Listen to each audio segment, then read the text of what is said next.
Today, we are going to talk about foot pathologies. Foot pain has four major causes: mechanical stress, dermatologic problems, systemic disease, and neurologic damage. Poor footwear and structural strain cause mechanical pain. Friction and skin disorders create dermatologic problems. Arthritis and obesity increase joint stress, while diabetes and neuropathy cause neurologic injury. Across all categories, prevention and daily foot inspection are the most important nursing interventions. First-line treatment for foot strain includes rest, elevation, daily inspection, orthotics, supportive taping, and physiotherapy. Properly fitting walking shoes are the foundation of foot health. Patients using orthotics or shoe modifications need daily foot inspection because pressure points can develop without being noticed, especially in diabetes or neuropathy. This is your anatomical roadmap for foot disorders. Skin and surface problems include corns and calluses. Arch and fascia disorders include pes planus, pes cavus, and plantar fasciitis. Toe and nail disorders include hammertoe, hallux valgus, and onychocryptosis. Nerve disorders include Morton neuroma. When evaluating foot pain, first localize the anatomy and tissue involved. Location helps identify the condition. Calluses and corns are both caused by pressure, but they are different lesions. Calluses are broad areas of thickened skin from diffuse friction and faulty foot mechanics.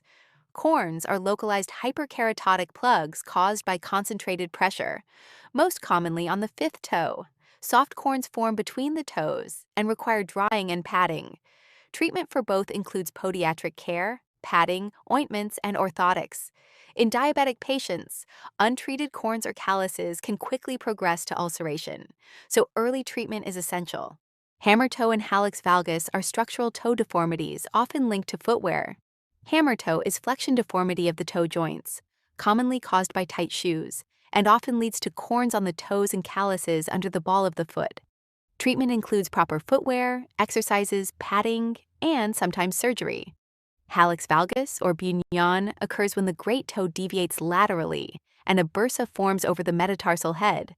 Causes include heredity, arthritis, aging, and poorly fitting shoes. Management progresses from footwear changes to injections and surgery if severe. Onychocryptosis and Morton neuroma both cause localized foot pain, but by different mechanisms. Onychocryptosis is an ingrown toenail caused by improper trimming, tight shoes, trauma, or deformity. Prevention is straight across nail trimming. Treatment includes soaking, pressure relief, and sometimes surgical removal. Morton neuroma is swelling of the plantar nerve between the metatarsal heads, causing burning or throbbing pain relieved by rest. Treatment includes shoe inserts, padding, corticosteroid injections, or surgical excision. After neuroma surgery, permanent sensory loss may occur and increases fall risk.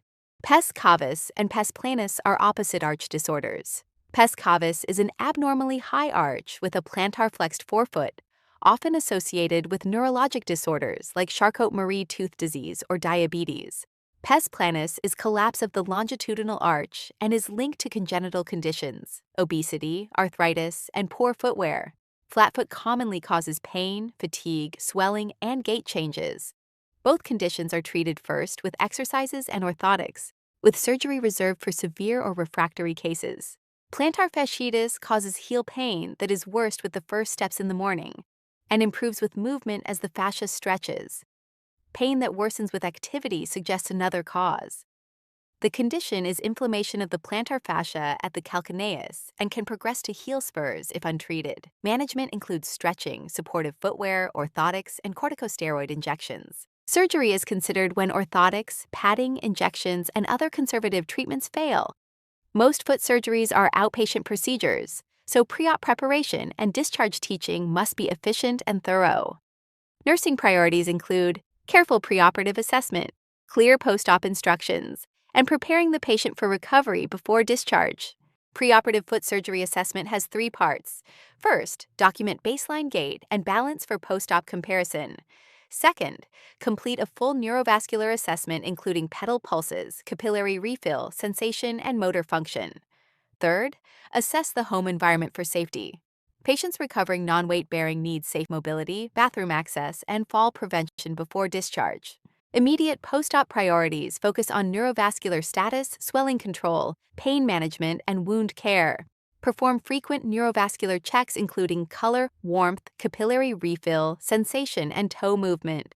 Elevate the extremity above heart level and apply ice to reduce swelling. Administer prescribed analgesics for pain control. Manage dressings, casts, boots, and external pins carefully, keeping pin sites clean and dry to prevent osteomyelitis. Post-surgical complications fall into 4 categories. Vascular complications include DVT from lower extremity surgery and immobility. Infectious complications include surgical site and pin site infections, especially in diabetic patients. Functional complications include prolonged loss of range of motion that does not improve as expected. Structural complications include recurrence of the original condition, such as ganglion cysts, Dupuytren contracture, or Morton neuroma. Patients should be taught that recurrence is possible even after surgery. Discharge teaching after foot surgery includes 4 priorities. First, make sure the patient understands the procedure and any permanent anatomical changes. Second, teach wound care and signs of infection before discharge. Third, reinforce weight-bearing restrictions and correct use of assistive devices to protect the repair. Finally, review medications, diet, follow-up care, and overall recovery. If the patient cannot teach the instructions back, education is incomplete. Foot disorders are common and often manageable with early conservative treatment. Prevention is the priority through daily inspection, proper footwear, patient education, and treatment adherence. Nurses coordinate the entire continuum of care, from assessment and prevention to post-surgical monitoring and recovery. In summary, foot disorders commonly result from poor footwear, structural deformities, nerve irritation, obesity, arthritis, and systemic disease. Key conditions include hammertoe, bunions, ingrown toenails, plantar fasciitis, pes planus, pes cavus, and Morton neuroma.